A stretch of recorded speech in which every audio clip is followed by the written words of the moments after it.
To demonstrate the step sequencing, we will use this simple hymn.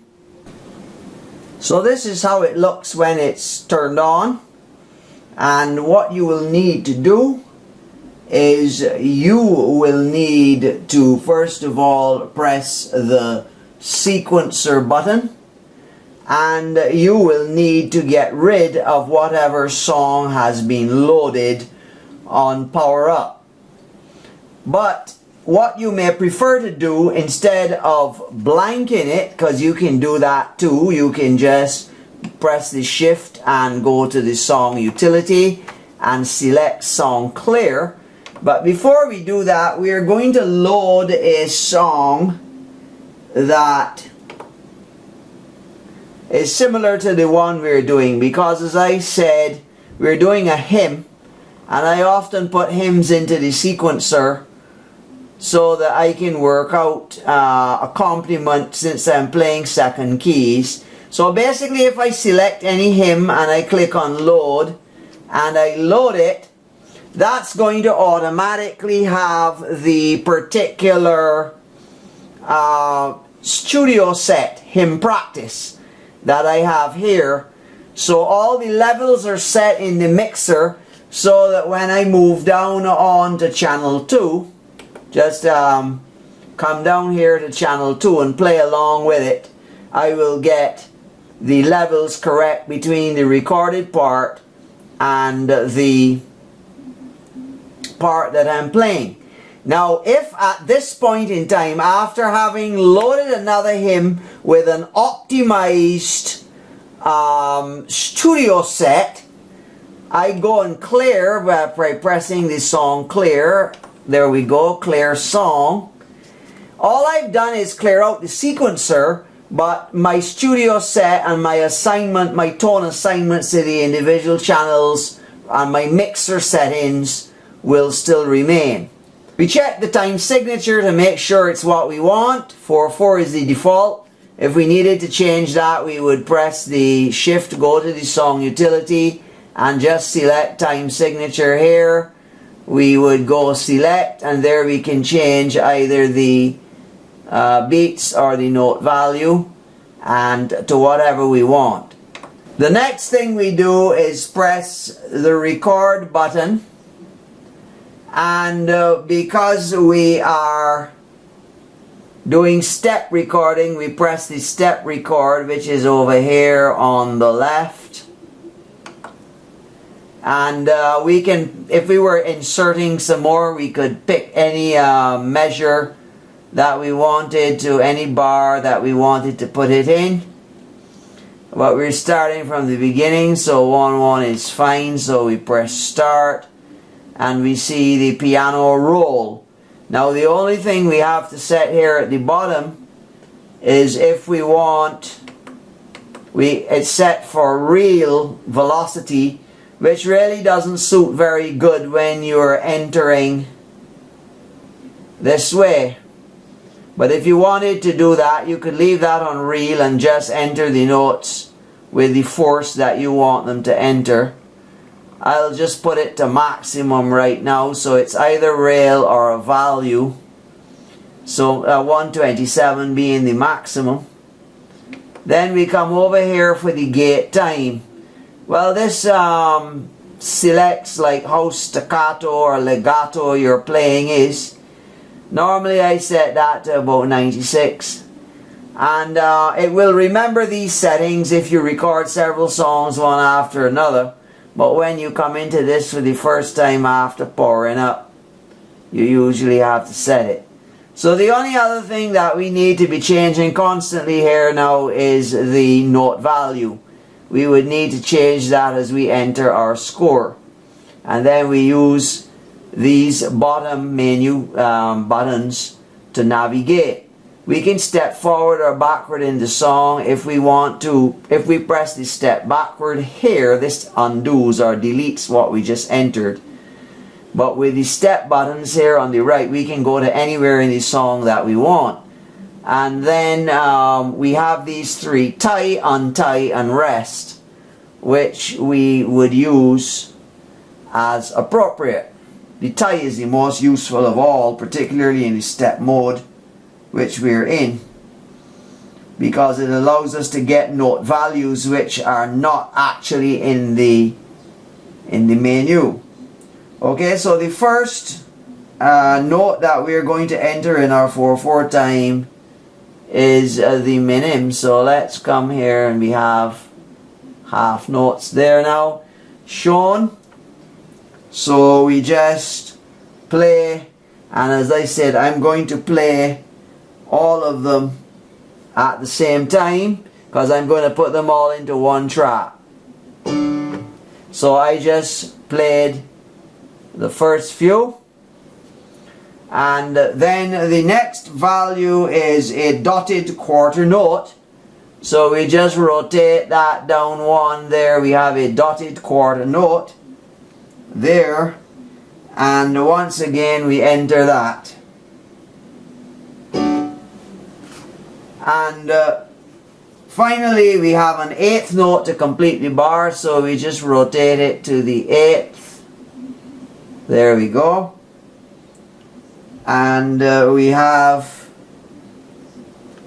to enter that.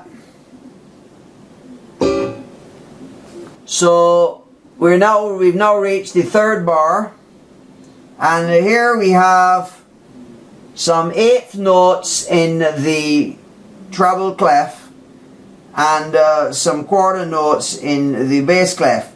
So we're going to show you how to do that, and usually you would want to enter the longer notes first. So we put it on a quarter and we just play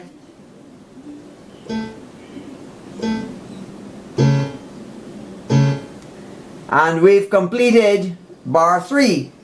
But now we need to go back and we need to enter, so we use the step back function, and it's going to step back by the amount shown there, so we can step back by quarter notes, and this will let us know that we're back to the beginning of that measure. So then we would rotate it to eighth. As you can see, we've put it at eighth notes, and we can play the eighth note part. Now that's the eighth note part there. See it overlaid over the quarter notes. Then it switches back to quarter notes, and then we're finished the bar.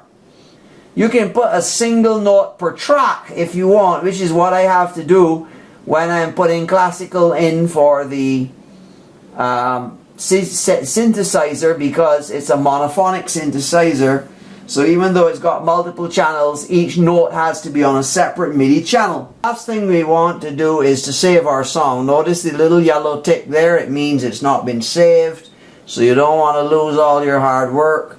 So what you do is you press the right button and you come right down here to Song, and you select, and definitely we don't want to overwrite that hymn that we used initially. So we quickly come down here till we find an empty memory.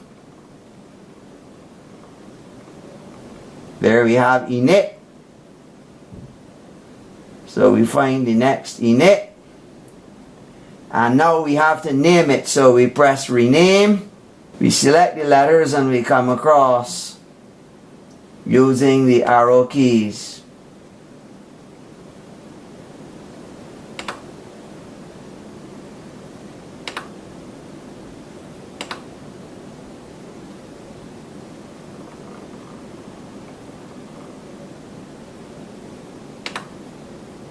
And then when we've got the right name and the open space, we just press save, and we're done. And then you can hear it.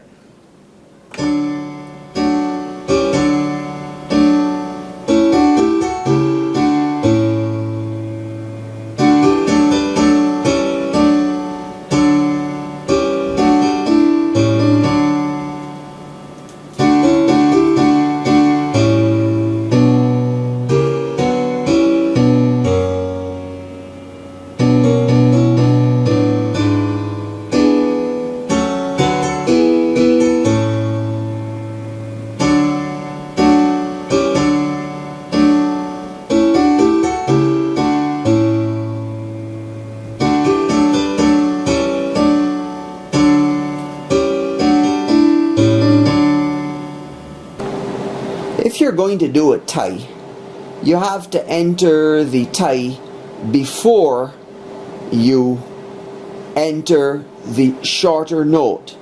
Suppose we have that note there, and we have that note there. If we go and try to do a tie now, it's going to tie all two, as you can see. So what we have to do is, if we want to have this one tied, we will do the tie first,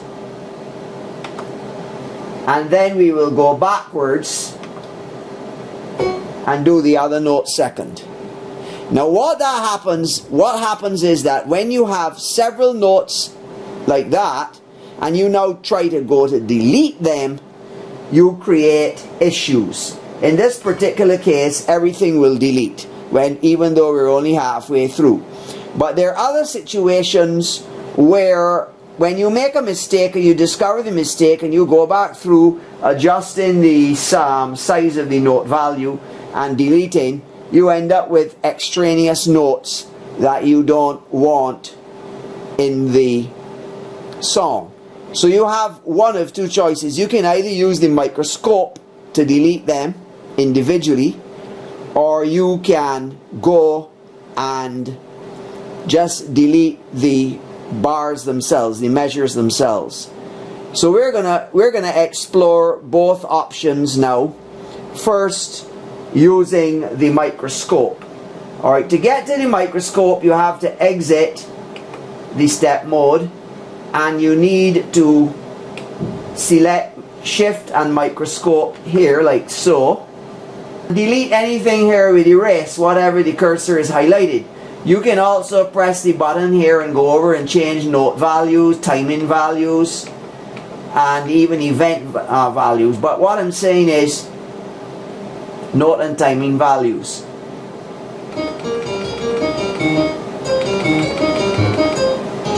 But normally you would want to delete from the bottom at the end, and you would watch your measure, beat and tick mark here, and you would just delete the notes that you want. So using the microscope is one way to delete, and you just press exit when you're done. Now the other way to delete is to go Shift and Track Modify, and you can select delete here, and you will delete on track 1 specific measures.